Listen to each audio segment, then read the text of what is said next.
And one of the latest recommendations is that you may wish to open your own home to an illegal asylum seeker. Why not indeed? 0344 499 1000. Rakib, a very good morning to you. Morning, Mike. How are you? Yeah, very well indeed. Good piece in the Mail today in which you talk about the House of Lords being sort of one of the many forces of darkness, if you like, lined up against the government, trying to stop their attempt to stop the boats. They seem to have hit a vein, don't they, these organisations? It's the House of Lords, it's the Court of Appeal, it's lefty lawyers, it's all of the people who don't want this policy to ever come into fruition. Well, I make the point in my report, Mike, is that in recent times, the power of these judicial interventions in the UK government's immigration and asylum policy, the power of those interventions need to be curbed. I think it's hugely problematic. I think it's undermined the effectiveness of the UK-Rwanda migration partnership. And as you say in my new report for Policy Exchange, the financial costs are remarkable. When we're looking at spending on hotel accommodation for newcomers, my one-year estimate puts that at £2.2 billion. Just to put that in perspective, Mike, that's 3.5 times higher than the UK government's budget to tackle homelessness for 2022-23, and it's larger than the £2.1 billion, the entire pot of round 2 of the Levelling Up Fund. And I think when many people hear that, they'll be extremely disappointed. Well, that's right. I mean, the amount of money being spent is prodigious, and also it's been going on for a long time. If you remember, there were those asylum seekers stroke illegal migrants who were in Pimlico. They didn't like the fact that they were being forced to live 4 to a room. So they literally went out on strike. And when Richard Tice spoke to them, it turned out that they'd been living in a hotel in Essex for 2 years before they got to Pimlico. And they managed to get what they wanted, and they managed to get themselves into rooms where there was only one other person. But people are being put up in this country, in these hotels, for years and years and years. Absolutely. And I don't think that's a particularly good situation for those newcomers either, if truth be told, to be in that limbo. I've made the point in the report as well that if you remember last February, we had the large-scale public disorders in Knowsley on Merseyside outside the 4-star Suites Hotel. Yes. And I think this is a real problem with how newcomers are dispersed in the UK, Mike. They're disproportionately relocated to some of the poorest, most deprived parts of the country.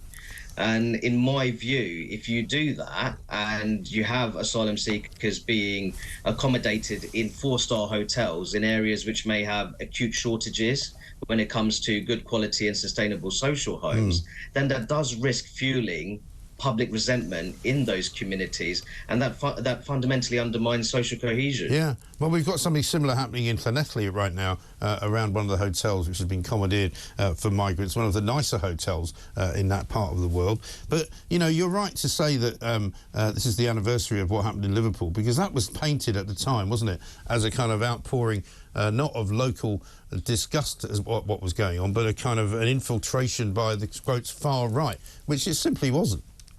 Well, there was hugely problematic narratives surrounding the Knowsley disorder. There was some commentators suggesting that local residents had been radicalised by the Conservative government. Clearly have no understanding of the political environment in Knowsley, which is on Merseyside, which is not known, for example, to purchase the Sun's newspapers and buy into its commentary on matters of immigration. And it is very much a rock-red Labour voting area. Right. So I think that what we all need to do really is engage with very legitimate concerns in these local communities, which have been starved of meaningful investment for some time. And what we really need to do when it comes to the relocation of refugees in the UK, Mike, we need to have a streamlined asylum system, in my view, one that prioritises women and children, the very most persecuted groups in the world. Yeah. And crucially, it needs to be a shared national endeavour. And I think that what we need to look at is how wealthier parts of Britain, including those which tend to be more pro-refugee and more liberal-minded, how they can help personally when it comes to rehoming newcomers. Yeah, but I think the problem that people don't want to talk about and have so far yet not really discussed is that the numbers coming right now are unsustainable. The amount of money being spent by the government is unsustainable, and therefore there almost needs to be somebody to stand up in the House of Commons or the House of Lords to say, look, it's all very well saying we must be a country that welcomes people with open arms, we must be seen as a humane place, we must not be doing anything seen as inhumane by other countries of the world. You know, there is no question that an awful lot of the people coming here are simply coming here in order to have some kind of a better life. Now, whether that is financially driven or whether it's driven by something else, we don't know. But they can't just keep coming on the basis that they want to.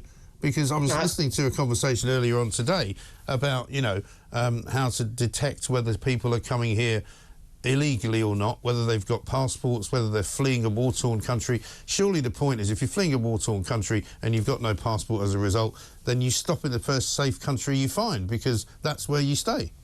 Well, I'd make the point, Mike, that the line between economic migrant and genuine refugee has become increasingly blurred under our asylum system, and I think that is a very serious problem. What we need, Mike, we need a streamlined, well-ordered asylum system which prioritises the world's very most persecuted peoples. So I argue in my new report for Policy Exchange for the introduction of an annual cap on refugees, which is democratically determined by the UK Parliament, and under that cap, women and children who are at major risk of sexual violence in conflict-affected territories and insecure displacement facilities, they would be prioritised under that cap.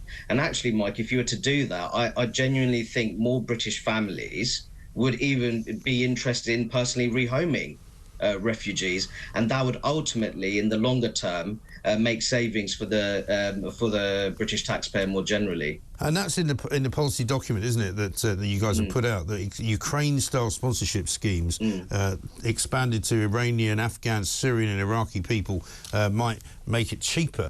But, I mean, presumably you would still be advocating that people who did that would get money, like people who did house Ukrainians.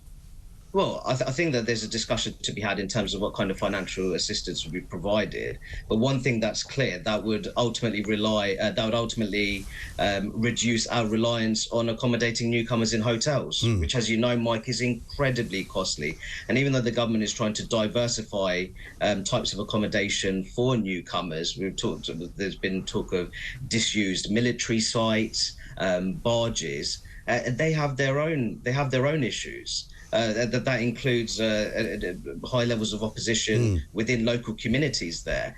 So I think that this proposal, what it does, if there are families who are interested in the opportunity when it comes to rehoming refugees, that voluntary spirit should be galvanized, because at the moment we don't only have an overly expensive model when it comes to rehoming refugees, it's incredibly statist as well. And as you say, it's not just about the financial costs here, there are social costs as well, because if you relocate newcomers to relatively deprived communities, then that does risk fueling resentment in those particular areas of the country which are suffering from limited public resources. Yes, but also, I think, also suffering from an influx of people that they weren't expecting and that they can't really handle, that they can't really deal with. And there's more and more violent acts being committed. There's one going on right now where there are charges pending, so we can't get into it, but where an Afghan refugee is being accused of attacking two men,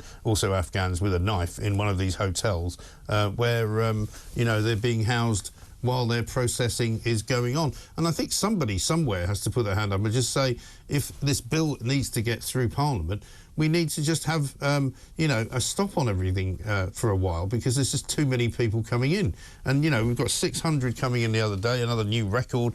You know, the boats are not only not being stopped, but there's more people coming than ever.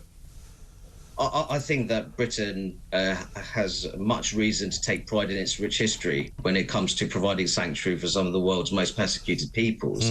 I think that the issue here is that to what extent are those who are crossing the channel into the UK unauthorised at what risk of persecution while they're in their homelands? And how much of it is actually economically motivated? Right. And I think that that's the debate that we really need to have. I'm not interested in completely closing the drawbridge. I think that the UK should have a streamlined system where we're able to rehome the world's most persecuted peoples and facilitate their integration so they can play an active social, economic and cultural role in our country. But what we really need to do, we do need to get a grip of the numbers, and we have to acknowledge the fact that many of those who have crossed into the UK on small boats via the English Channel, they're entering the UK for primarily economic reasons. Right. And there's also there's not much evidence either, to be honest, that many of them are coming here to assimilate into our culture and become a contributing member to society either. Well, and I think that this is the point, that if you want to have successful integration outcomes, I've often made the point to you, Mike, that I think that we're a relatively successful multi-ethnic democracy, but that's something to be preserved. That's not something to be taken granted of. That's not something to be taken for granted. So I think what we really need to do, we need to have a sensible, well-ordered refugee and asylum system, and one which has integration at the heart of it. Otherwise, you are going to undermine social cohesion, especially in the more deprived parts of the country. Yeah. And I think that, to be honest, I don't think either of us would like to see that. No, I think the problem is, though, is that, Rakib, it's gone way beyond any of those kinds of ideals, and it's so far down the wrong road that the only way to rescue it and bring it back is to somehow pause the numbers coming for a period of time, whether that's 6 months, whether it's a year, and you just say, we're not going to actually take any more asylum seekers for a year, and maybe they'll go somewhere else. Well, I think that this comes to my point about curbing the judicial power of interventions that we've seen, both foreign and domestic, especially referring to the European Court of Human Rights, because what that would do, that would heighten the effectiveness of the UK-Rwanda partnership, for example. Now, there's many people who argue that Rwanda simply doesn't have the capacity to relocate large numbers of small boats migrants. That's not really the point.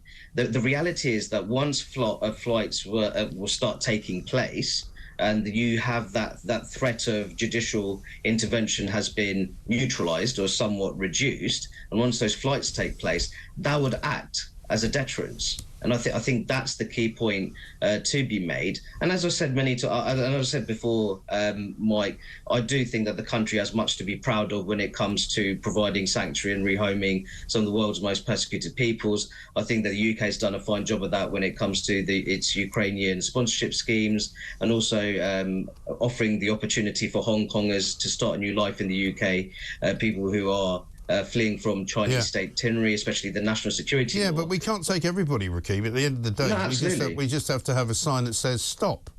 Thanks very much. I think that the key thing is, in terms of, we have to stop the boats. I think that's key. That level of illegal, unauthorised migration is not only leading to ever-mounting financial costs, it's also a threat to social cohesion. Yeah. And I think it's very important that the government has to bridge that gap between the political rhetoric and practical policy delivery on this front. And they've got to defeat the enemy, which is actually the enemy within the House of Lords and the Court of Appeal and various other places. Rakib, good to talk to you. Thank you very much indeed. Rakib Ehsan, Senior Advisor at the Policy Exchange, basically saying Britain's legal migration numbers are OK, but it's the illegal ones that are not. I'm not sure we would agree with that. I'm not sure everybody would agree with that. When we get 1.2 million people coming legally, many of them to study at university, we're told, oh, yeah, but they're enriching the economy because, of course, they're spending more money here than they're taking out of the system. Well, that remains to be seen, I think, is the problem.